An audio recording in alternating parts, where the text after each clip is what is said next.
Muy bien, nos hallamos aquí por la gracia del Señor para poder comenzar el estudio de un nuevo libro. Como siempre, esta parte, de estos videos son una orientación que es como una herramienta de ayuda para apoyar también las clases presenciales que estamos llevando a cabo en los estudios bíblicos que hacemos en el IBC, Instituto Bíblico Catedral, de la Iglesia Catedral de este tiempo. Así que estas diapositivas, este video sirve únicamente para un sentido de apoyo a las clases presenciales, así tiene una forma resumida de la presentación y solo los aspectos más generales a fin de poder tener cierta orientación para poder abordar ya el libro, a fin de abordar el libro con una dirección ya establecida y con una mayor seguridad del contenido. Bien, para comenzar el segundo libro de Samuel, debemos primero hacer o notar algunos aspectos que nos ayudarán ya a introducirnos en el estudio. Lo primero que hay que recordar es que este libro es la continuación de Primera de Samuel y originalmente conformaban una misma obra. Inclusive hay que se llega a determinar que Primera y Segunda de Reyes también conformaban con primero y segundo de Samuel un solo libro, pero debido al tamaño se lo dividió a fin de que sea más manejable. Pero es de notar esto porque vamos a observar una continuidad fluida desde lo relatado en el último capítulo de Primera de Samuel, del primero de Samuel a este segundo libro de Samuel. En el primero hemos visto la transición del periodo de los jueces, siendo el último Samuel mismo, al periodo de la monarquía dentro de la historia de Israel como nación, siendo el primer rey Saúl. Pero se frustró sus funciones, se frustró su propósito, se frustró su, eh, su aprovechamiento dentro del plan de Dios, de la provisión que Dios hace, a pesar de que la petición de un rey iba en contra o escondía motivaciones de fondo que desagradaban a Dios, se iban en contra de la voluntad y los propósitos del Señor, del Altísimo. Aún así, el Señor utiliza todas estas circunstancias para llevar aún a cabo su voluntad y su propósito. Bien, Saúl se frustra y vemos cómo en el capítulo 31 del primero de Samuel, Saúl muere en batalla o se halla en las circunstancias de su muerte en batalla. A este punto ya había saltado, había resaltado la figura, la persona, el protagonismo de David como su sucesor, escogido por Dios, mediante el cual el Señor sí iba aquí a afirmar su voluntad en este nuevo periodo que estaba comenzando o que se había instaurado en la nación israelita, el periodo de la monarquía. Entonces, hemos visto ahí ya cómo muere, cómo están las circunstancias dadas para que muera Saúl y un David que para ese tiempo seguía perseguido por la casa de Saúl, eh, va a entrar entonces a tener más protagonismo ya en este segundo libro de Samuel. Como vemos, ahí el segundo ítem justamente ese es el personaje sobresaliente es David. El tercer ítem es que la trama de este segundo libro de Samuel gira en torno al establecimiento de la dinastía de David en el trono de Israel. Ya se cimienta, se confirma, se afirma en el trono la dinastía, la familia, las generaciones sucesivas a David. David como el primero de la línea de esos reyes que se van a establecer. De hecho, esto nos lleva al cuarto y último ítem que hay que tener en cuenta y son los elementos proféticos que aparecen, ¿sí? Que en medio de esta trama, que aparecen allí tejidos, los elementos proféticos que aparecen allí tejidos en esta trama del establecimiento de la dinastía davídica en el trono de Israel, puesto que estos elementos proféticos van a apuntar justamente hacia el cumplimiento de cuestiones mucho más grandes, mucho más abarcativas en el plan y en el propósito del Señor de redimir a una humanidad caída, y esto es porque de David, y basándose en la figura de David y en las promesas hechas a David y en lo que ha sido declarado a David sobre su descendencia, sería el camino recorrido para llegar hasta el Rey de Reyes, el Señor de Señores, quien iba a tener el trono y la potestad absoluta, el trono y la potestad eh, completa sobre todo el reino. Ya habíamos visto el aspecto profético en el primer libro de Samuel, donde se destacaba en el cántico de Ana el anuncio o la evocación de estas palabras que hacían referencia a cómo el Señor iba a confirmar e iba a fortalecer a su rey, a su ungido, para que gobierne hasta los confines de la tierra. Y hemos dicho que, bueno, David, a pesar de la magnitud de su reino, solo está en una parte, una ubicación geográfica limitada. Entonces, claramente, estos libros apuntan en su aspecto profético a la instauración de un reino mucho mayor, es decir, ya absoluto en cuanto a lo que abarca, en cuanto a su tamaño y en cuanto a su tiempo, porque es eterno, es eterno. Y estos elementos aparecen allí en las promesas que Dios le da a David y son el aspecto profético. Y que es interesante también notar que estos elementos proféticos resaltan, destacan el carácter inmutable de Dios, que Él es el mismo ayer y siempre y Él no miente en lo que ha dicho. Por eso, a pesar de que luego también su familia, la familia de David, se frustra muchas veces en el trono, incluso llegando a la división de Israel como nación en dos reinos, y existiendo en la casa de David muchas personas que también fueron infieles al Señor, aún así la voluntad del Señor, sus palabras son fieles, guardando eh, ese remanente dentro de la casa de David para llegar un día a que se levante el verdadero rey desde la casa de David, a un descendiente suyo. Entonces se destaca estos elementos proféticos que resaltan el carácter inmutable de Dios en contraste con las falencias y debilidades humanas, porque como todo el libro de la Biblia, más de estas historias y relatos, aparecen los personajes humanos no como perfectos, sino con falencias y con debilidades humanas. La diferencia está en cómo esas falencias y debilidades humanas se encaran, ¿sí? Y vamos a ver cómo David encara esas falencias, sus debilidades, sus errores, sus pecados, ¿sí? Y a diferencia de Saúl. Y es interesante esto tenerlo en cuenta a la hora de abordar el libro. Porque como Saúl, David va a tener sus fallas, pero el tema es la distinción está radicada en que cómo se encaran, cómo se enfrentan estos errores, ¿bien? Estos pecados. Así que vamos a comenzar directamente. Lo primero que es necesario hacer al tratar el libro, como hemos venido haciendo con la mayoría de los libros, es conformar una especie de división a fin de que sea más manejable el tratamiento del contenido del libro. Así que también aquí vamos a dividir el contenido de Primero de Samuel y lo vamos a dividir en tres secciones generales. La primera sección se halla desde el capítulo 1 al capítulo 10 y tiene que ver con la confirmación en el trono de David. David confirmado en el trono. La segunda sección va a hablar de el pecado de David y la inestabilidad del trono. Se vuelve algo inestable.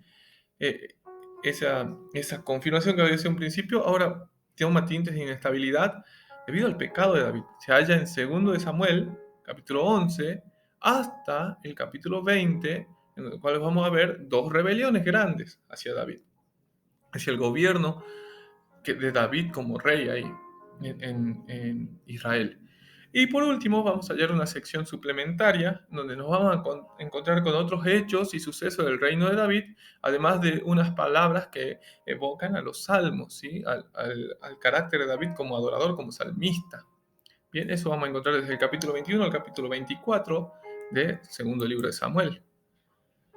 Ya entrando de lleno en el tratamiento del libro, vamos a ir a la primera sección que nos va a hablar o va a abordar cómo David es confirmado en el trono. Lo que hay que tener en cuenta es que en este sentido, aunque David ya había sido ungido por Samuel en la casa de su padre, la casa del padre de David, como sucesor de Saúl, David no va a ser inmediata su ascenso al trono ni su confirmación en el trono, sino que él tuvo que pasar un tiempo primero de que él se nota, sale a la luz su carácter como caudillo, como dirigente para con Israel, y pero pasa un tiempo de persecución a manos de Saúl y de los hombres de Saúl, y muchas vicisitudes, muchos contratiempos, muchas necesidades, muchas situaciones eh, precarias para David. Sin embargo, ahí es formado su carácter, es pastoreado en medio de todo ese tiempo, hasta el punto de con la muerte de Saúl, él llegar al trono y ser reconocido por Israel en dos momentos distintos. Antes, en el capítulo 1 del primer libro de Samuel, tenemos que, del segundo libro de Samuel, tenemos que considerar que esta es la forma de unirse a primero de Samuel 31, porque allí a David le llegan las noticias de la muerte de Saúl y de su casa, a lo cual David responde sacando a relucir ese carácter distinto al de Saúl, ese carácter de amor, de compasión y de misericordia. David establece una endecha, un canto de amargura, de tristeza a causa de la muerte de Saúl, de Jonathan, de la casa de Saúl. Y ese capítulo 1 entonces nos sirve para unirnos a hacer esa lectura fluida desde el último capítulo de Primero de Samuel para ver que todo esto está unido, todo este relato está unido. Pero ahora ya en el capítulo 2 vamos a centrarnos en cómo David es confirmado en el trono, en esta sección de cómo David es confirmado en el trono. Bien, entonces, considerando esto, tenemos que en un primer momento David es confirmado en el trono sobre la casa de Judá, es decir, sobre su propia tribu. Bien, dice allí ya en el versículo 1 del capítulo 2 de segundo de Samuel: después de esto aconteció que David consultó al Señor diciendo: ¿subiré a alguna de las ciudades de Judá? Y el Señor le dijo: sube. Y preguntó David: ¿a dónde subiré? Y él respondió: a Hebrón. Bien. Y ya en el versículo 4 encontramos: y los hombres de Judá llegaron y ungieron allí a David como rey sobre la casa de Judá. En el mismo capítulo, en el versículo 4, unos versículos más adelante, David es ungido por su tribu como rey sobre ellos. Ellos son los primeros en reconocer a David como rey. En este tramo de cosas en los que vamos a ver desde que en este primer momento en que David es confirmado sobre el trono sobre Judá, hasta que es confirmado en el trono sobre el resto de Israel, va a haber la situación o el contexto inmediato va a ser una guerra con la casa de Saúl, ¿sí? Es decir, con el resto, el remanente de la descendencia de Saúl, ¿sí? Cuyos protagonistas, es decir, de la casa de Saúl, que iban a entrar en guerra con David, va a ser Esbaal o Isboset, hijo de Saúl, y Abner, hijo de Ner, que era capitán del ejército de Saúl. Ese era un hombre importante, y de hecho vamos a ver en el relato, ¿sí?, de los capítulos subsiguientes cómo quien parecía mantener el carácter o la estabilidad de la casa de Saúl no era el hijo de Saúl, sino este capitán del ejército. Porque una vez que muere el capitán del ejército, parece desbaratarse toda la estabilidad de la casa de Saúl, lo que quedaba de la casa de Saúl en el trono sobre Israel. Pero vemos entonces que hay una guerra con la casa de Saúl y que Abner ben Ner, como tal como nos dice el capítulo 3, versículo 1, nos dice: la guerra entre la casa de Saúl y la casa de David fue larga, pero David se fortalecía en tanto que la casa de Saúl se debilitaba cada vez más. En el versículo 6 del capítulo 3 nos dice, durante el transcurso de la guerra entre la casa de Saúl y la casa de David, Abner se esforzaba por la casa de Saúl. Bien, entonces vemos que Abner era la persona de carácter allí que hacía que esto dure. Sin embargo, llegado un momento, hay ciertas discrepancias entre Abner y Isboset, hijo de Saúl. Abner intenta hacer un pacto con David a fin de poder trasladar el gobierno a la persona de David. Esto se frustra porque Abner es muerto por el capitán del ejército de David, que era Joab. Es muerto, es asesinado. Una vez muerto Abner, al tiempo también es muerto Isboset en su propia casa, en su propio palacio, mientras dormía, es muerto. Y así el gobierno de la casa de Saúl llega a su fin sobre Israel. Y encontramos así que llegamos al capítulo 5, al capítulo 5, donde ahora sí entramos en el segundo momento de la confirmación de David sobre Israel, que es su coronación sobre Israel. Dice el capítulo 5, versículo 3, cuando todos los ancianos de Israel fueron ante el rey en Hebrón, el rey David concertó un pacto con ellos en Hebrón delante del Señor. Y ungieron a David como rey sobre Israel. Es aquí cuando ya el resto de Israel reconoce a David y reconoce a David como el ungido de Dios para gobernarlos, para ejercer la autoridad del rey sobre ellos. Y entonces aquí hay una especie de pacto de David con ellos, un pacto delante del Señor con todo lo solemne que ello es, y este ungimiento a fin de reconocer la autoridad de David. A partir de esto es que también encontramos que se dan hechos o sucesos que también tienen un trasfondo profético y aquí comienzan a entrelazarse en el relato histórico estas hebras proféticas apuntando hacia un cumplimiento más perfecto, más completo en la voluntad de Dios, porque la mano de Dios y la soberanía de Dios está obrando detrás de todos estos acontecimientos, ¿sí?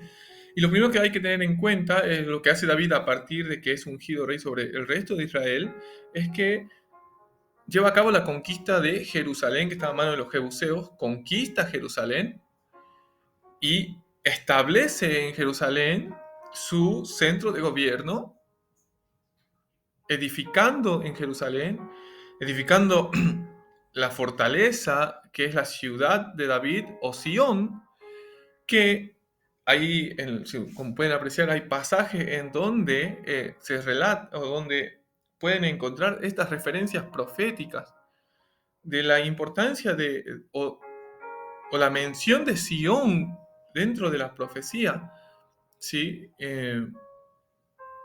A fin de ver estos elementos proféticos. Va a ser tarea suya el poder leer estos pasajes y sacar a relucir, de alguna manera, interpretando cuál es allí la referencia profética.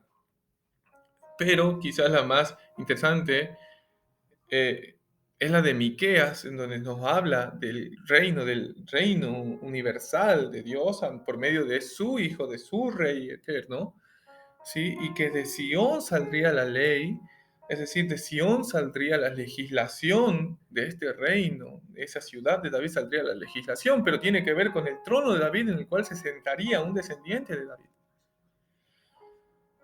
Eso quizás es lo más importante que podemos destacar de allí, en Miqueas capítulo 4, versículo 1 al 2.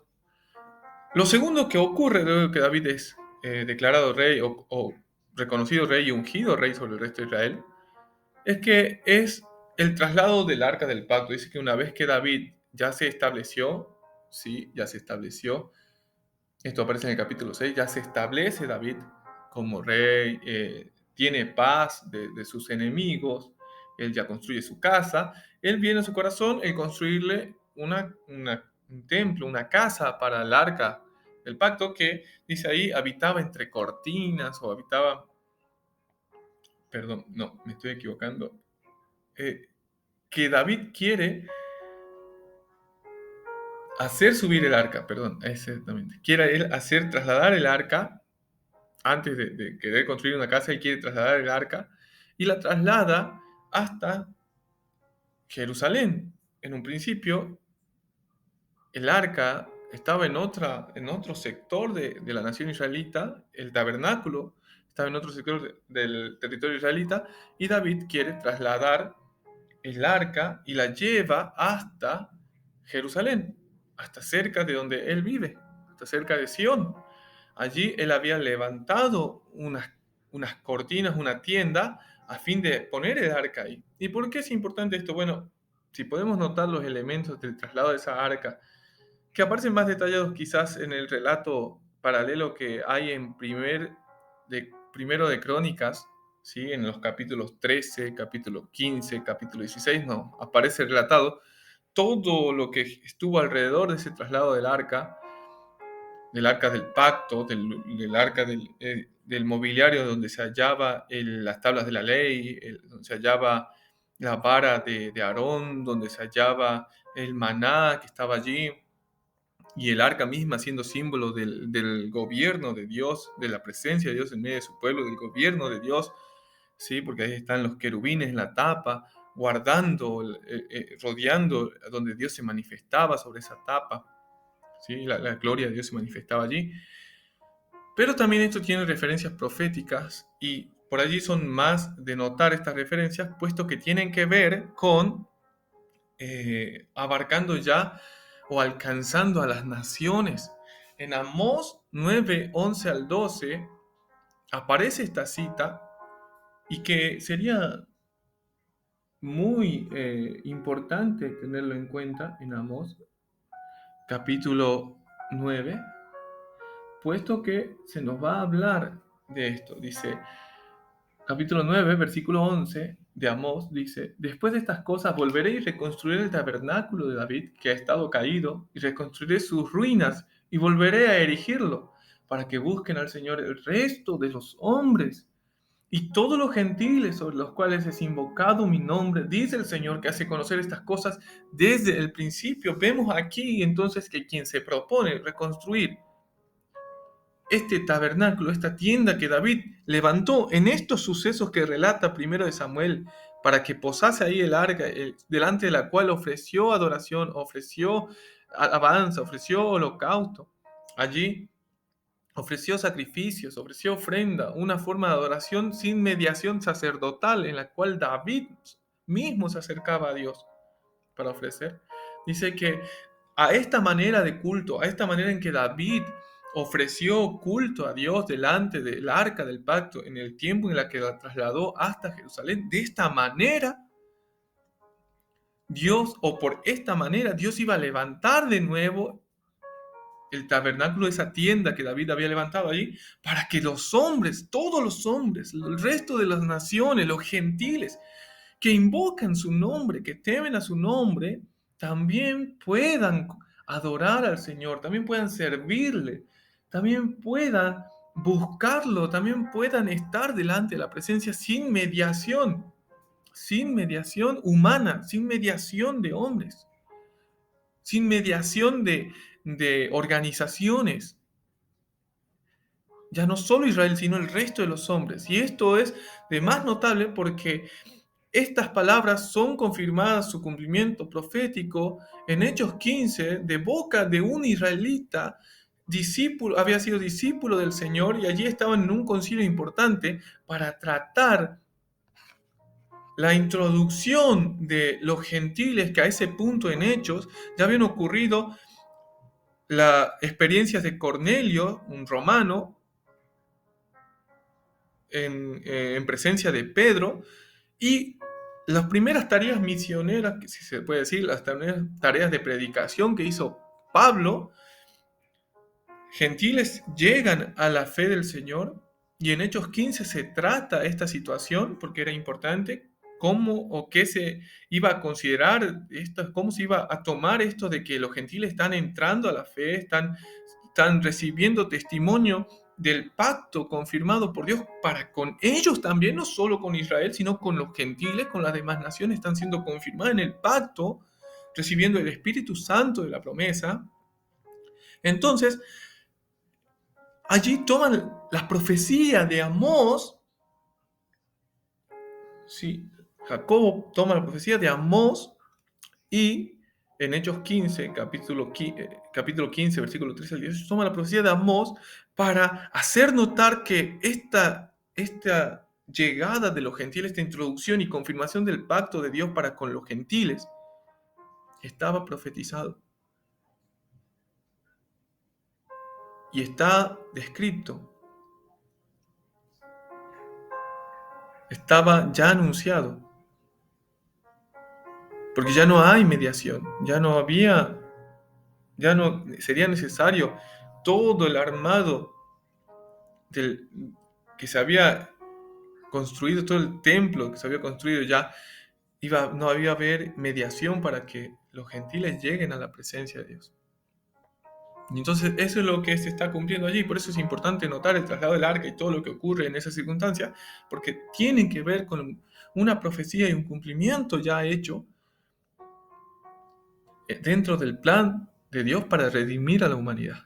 Entonces hay que tener muy en cuenta estos aspectos, hay que leer con atención cada una de estas citas y quizás más de la que el Espíritu Santo vaya dirigiéndolos a cada uno, porque es importante tenerlos, porque también relata de qué manera nosotros nos acercamos al Señor y de qué trata nuestro culto a Dios.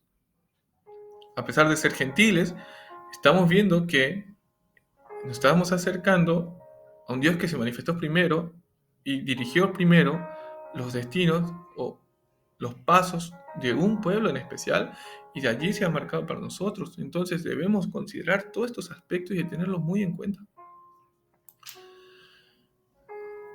Otro aspecto de esta confirmación de David en el trono son las promesas que Dios hace con David a través de un pacto que establece con él.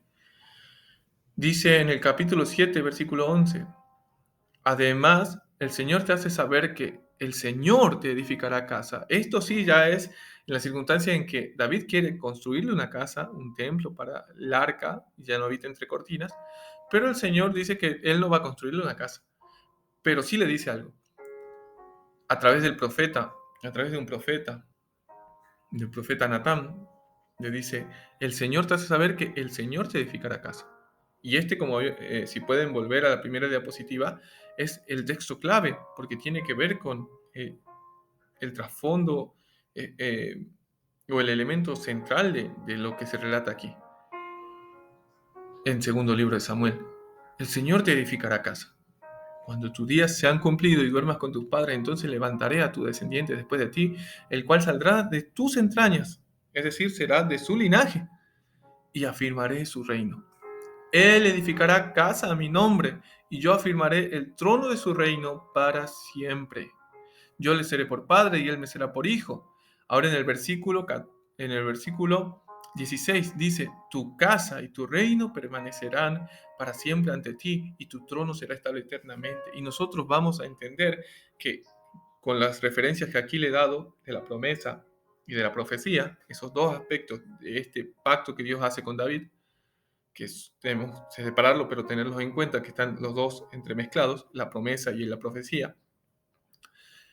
Lo principal que hay que tener en cuenta de ahí es que este descendiente del cual Dios está hablando no son los sucesores inmediatos de David, porque tal cual no se va a cumplir ni en Salomón, ni en los subsiguientes descendientes de David, los que van a estar en el trono con Salomón sobre todo Israel y con los demás descendientes sobre el reino del sur, el reino de Judá. Entonces, no se va a cumplir cabalmente estas palabras en ellos, tal cual lo leemos aquí, de que aquel descendiente le iba a edificar casa a su nombre, quizás se cumple parcialmente con, con Salomón para la construcción del templo, pero aquí se edificará casa a mi nombre, es decir, me edificará un linaje, me construirá un linaje, me construirá, y yo afirmaré el trono de su reino para siempre. ninguno de estos hombres, ni David, ni Salomón, ni sus descendientes, vivieron para siempre. Ellos murieron. Y eso es lo que nos habla en Hechos, capítulo 2. Ellos murieron. Fueron enterrados. Pero Dios habló estas palabras apuntando al cumplimiento perfecto y completo. Sí, a través de un descendiente de David, por el cual reclamaría los derechos de David, pero con abarcando un tamaño y una duración que excedían por completo, excedían enormemente a lo que se cumple en David y sus descendientes más próximos. Porque esta semilla, esta descendencia, quien edificaría casa al nombre del Eterno, del Señor Eterno, en el cual su trono sería estable eternamente, no es más ni menos que nuestro Señor, el Mesías, el Cristo, Jesús, el Hijo de Dios. Estas palabras apuntan a Él.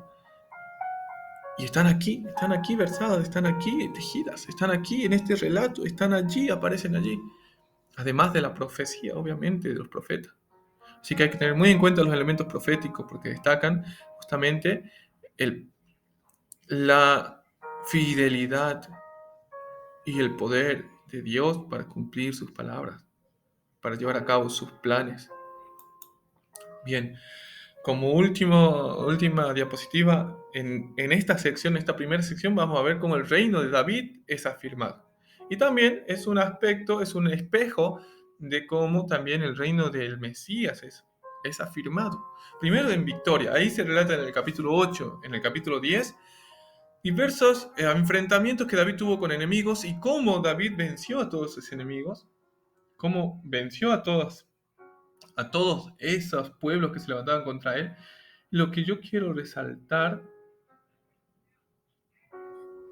en este pasaje, por ejemplo, en el capítulo 8, versículo 14, la última parte del versículo dice: a donde quiera que iba David, el Señor le daba la victoria. Entonces, era Dios quien le daba la victoria a David y afirmó el reino de David en triunfos, en victorias sobre sus enemigos. Lo otro que quiero mencionar es que fue afirmado en justicia. Y en el versículo siguiente, ese capítulo 8, el versículo 15, dice que David reinó sobre todo Israel y practicaba David el derecho y la justicia con todo su pueblo. Segundo de Samuel 8:15. Entonces, no fue un rey injusto, no fue un rey que se llevó por sus propias capacidades, ni perspectivas, ni aptitudes, ni forma de ver las cosas, sino que él cumplió aquello que quizás debería haber cumplido Saúl. Él fue dirigido por Dios, él se sometió a la voluntad y al carácter de Dios a fin de gobernar de la misma manera en que el Señor gobernaba a su pueblo, en justicia. Él fue justo, él obró con justicia, con rectitud, delante de Dios, obviamente, delante del Señor. Pero también es de destacar el tercer ítem, que fue afirmado su reino en misericordia, porque David no solo demostró misericordia cuando se enteró o de esa benevolencia o su carácter apacible o amoroso, cuando se enteró de la muerte de Saúl y su hijo Jonathan, sino que en el capítulo 9 vemos relatado como otro descendiente de David, el cual tenía cierta discapacidad en sus miembros, fue alcanzado por la misericordia de David. David mostró misericordia hacia la casa de Saúl, llevó a este descendiente, a Mefiboset, o como también podemos llamarlo de otra manera,